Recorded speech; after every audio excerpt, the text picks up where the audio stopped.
pričamo i reći ću neka pravila oko toga, sad idemo na drugu temu. Znači neka pravila koja su zacrtana za danas, koje su jako bitne u suštini.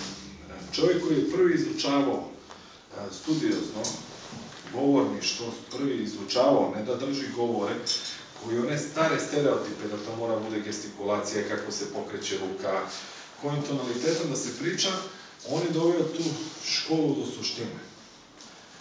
I našao je formulu, posle 15 godina istraživanja, objavio svoju prvu knjigu, zatim drugu i treću. Nakon toga, od 500 najbogatijih, najuspešnijih firmi u svetu, 400 su i dalje pod njegovom školom, iako on nije živ. Znači, njegov institut i njegova škola živi. I zove se Dale Carnegie.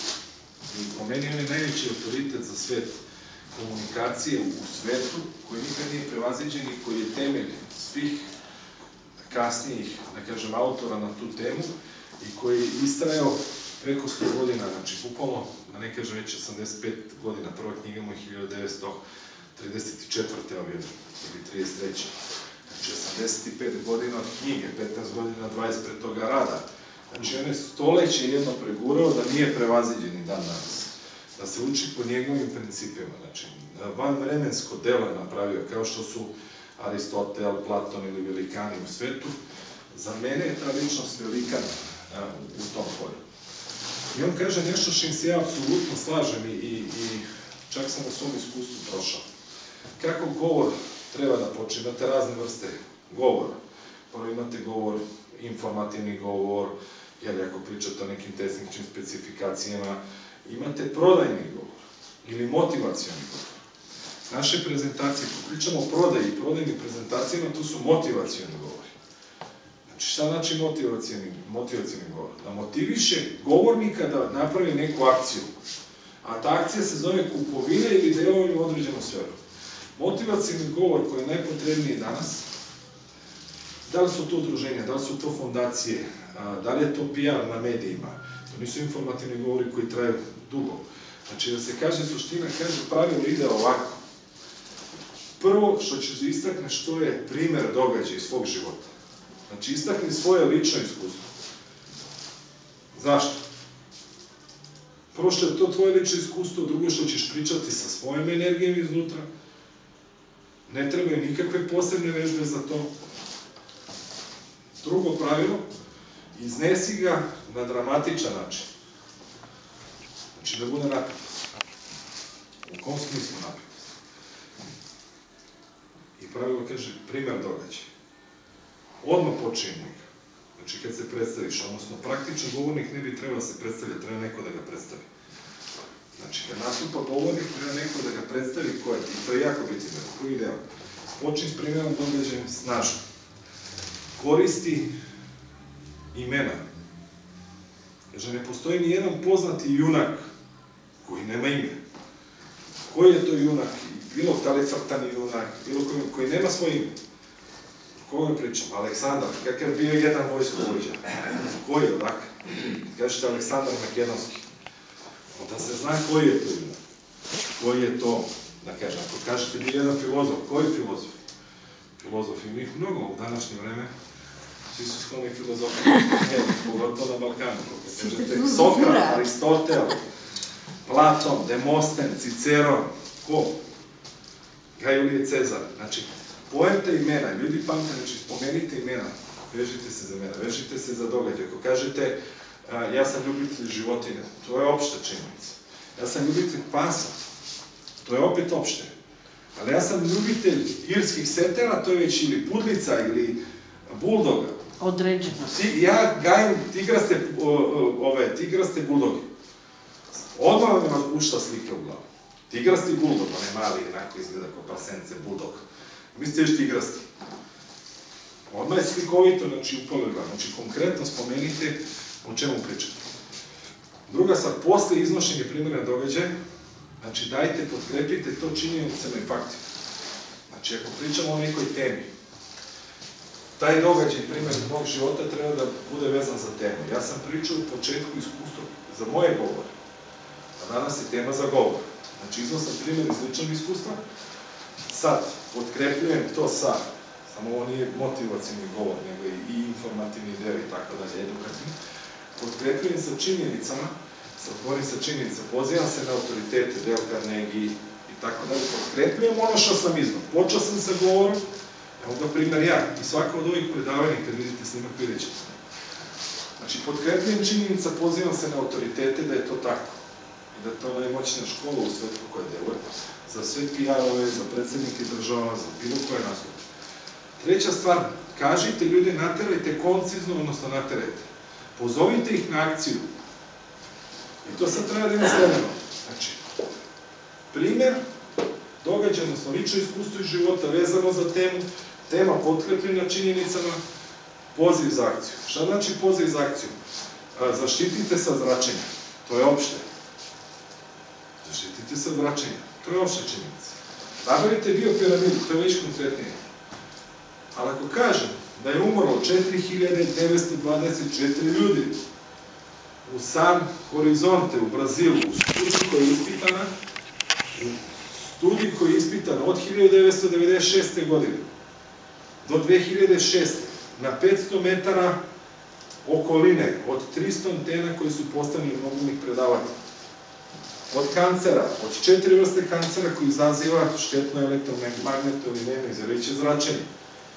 A to je rak prostate, pluća, bubrega i jetre. Zato što elektromagnetno zračenje pomera elektron iz ćelije. I samim tim deformiše ćelije, stvara degenerativno tkivo. I ako pitam ljude konkretno, koliko bi platili danas da sutra nemate kancer i da ne umrete od njega? Verujem da je višestruko i stotine i hiljada puta jeftinije nego jedna biopiramida iz kompanije PXD System. Ne, višestruko, mnogo više nego... Pozivam u borbu protiv kancera, pozivam vas u borbu protiv neznanja, pozivam vas u borbu za jednu misiju za čovečanstvo, pozivam vas u borbu za naciju vašu, pozivam vas u borbu za vašu decu, pozivam vas u borbu za vaše unuke, pozivam vas u borbu da vaša deca i žene vaših sinova, muževi vaših ćerki imaju zdravo potomstvo. Pune su bolnice nerotkinja, pune su bolnice sa tumorima, operišu se, odstranjuju se jajnici. Žene ne mogu da imaju decu. Svaki treći brak danas potencijalno može da ima decu. Danas u ovo vreme. Znači, svi mi smo odgovorni da to sprečimo. Imamo veliku misiju. Šta je akcija? Ovakvi seminari koji pridaju značaj naše misije na globalnom svetskom nivou, pod jedan, brendiraju naciju makedonsku. Znači, vaš narod, ovde vam dolaze ljude, vaše znamenitosti. Otvara se jedan potencijal za razmenu kulture. Otvara se potencijal za razmene biznisa, otvara se potencijal za kreativne ideje, otvara se potencijal za izvoz, otvara se potencijal za finansiranje mladih talenata.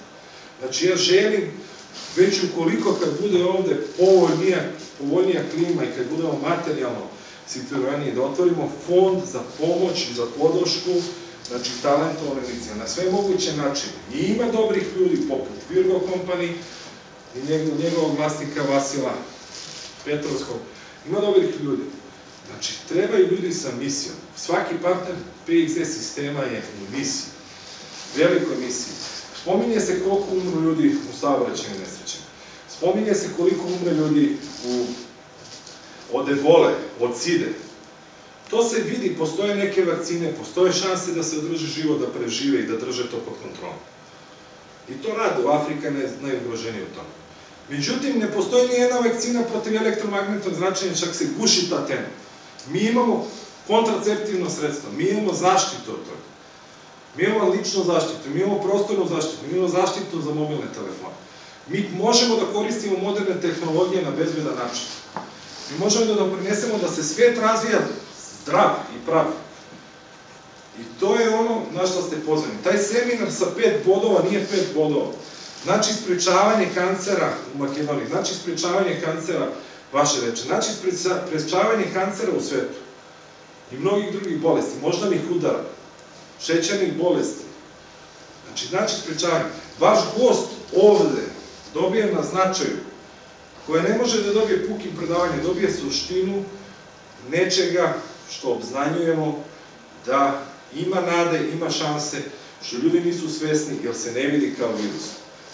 Leže u bolnicama, tretiraju se lekovima, uzrok nije rešen, ne može da se reši sa tradicionalnim sredstvima koji postoje. Zato što je energetski Jer je debalans. energetski problem. Jeste. Znači, ja vas pozivam na tu biopiramidu, ja vas pozivam na tu misiju.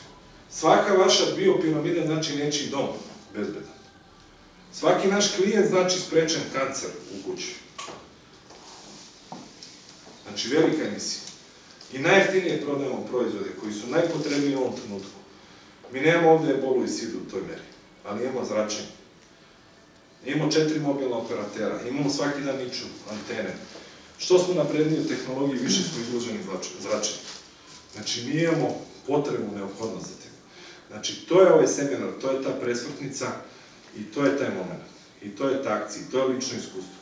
Zašto je bitan govor? Pa zato što ga prenosimo ovako da ako ne doprete do čoveka, ne možete da, neće se osvestiti. Ako ne doprete do čoveka, čovek će ostati u senci. Znači, naš cilj je da dopremo do čoveka, do njegovog srca, do duše. To su principi govorništva i ja vam iznosim upravo to. Kad pričam iz srca, to se osjeti. Nikad ne učite pravilno, nikad ne učite govor na pamet. Nikad ne stavljate govor od reči do reči. Upunit ćete se, zaboravit ćete reči. Nikad ne pričajte o temi za koju niste stručni. Ja ovo pričam i ne mogu da zaboravim kad izlazi iz mene, kad je to moj život. Pričajte o vašem životu, pričajte o vašem iskustvu. Podelite vaše predavanje, pripremite je na skici. Popričajte sa prijateljima na bazi te teme. Možda će vam dati neke korisne sugestije. Da unapredite temu o kojoj pričate. Znači, preobratimo svet, ali to možemo da uradimo. I to moramo da uradimo i to jednostavno hrabro. I to hrabro treba da uradimo. Ja se nosim sa tom misijom i nije lako. A i vi ste deo toga. E sad, koliko ko ima odgovornosti, znate kako, kažem, pričamo o duhovnim stvarima. Sutra svi ćemo da odemo negde kod nekog pisara, kako god ga nazivali. Pitaće, dobro, pored tebe u ulici bi bilo 1000 nezadovoljnih, 3 komšije, 5 ovih, 6 rođaka. Ovi su umrli od kancera, imao si to u rukama. Oni tamo nisu zarađivali novac, ništa im nisi ponudio. Imao si to i to iskustvo, nisi nikom to preneo. Gde je tvoja odgovornost? Ja sam bio dobar čovjek, ne, ti si bio sebičan. Mi ne smemo da budemo sebični. I strašljiv. Istinu treba da podelimo svima. I nema čega se stidimo. Mi ne radimo marketing, naš marketing je istina. Pa sve dok je naš marketing istina, znači mi možemo, mi imamo ne šansu, ne može niko da nas kopira ako je Bog na naše strane. Na naše strane sve dok imamo istinu. Ali ako skrenemo sa tog puta, on će da nas korektuje. Učimo. A kažem, sve dok imamo istinu, nikad nećemo propasti. U jednoj situaciji. I ne da nećemo propasti, nego smo tu da u celom svetu provedemo ovo zašto smo i tu. I to smo dali reč pred 12 godina i danas ne da dajemo reč, nego idemo dalje. Hvala vam za danas. Gorane, сега dobro što kažeš u Brazilu, ne treba primjeri davaš.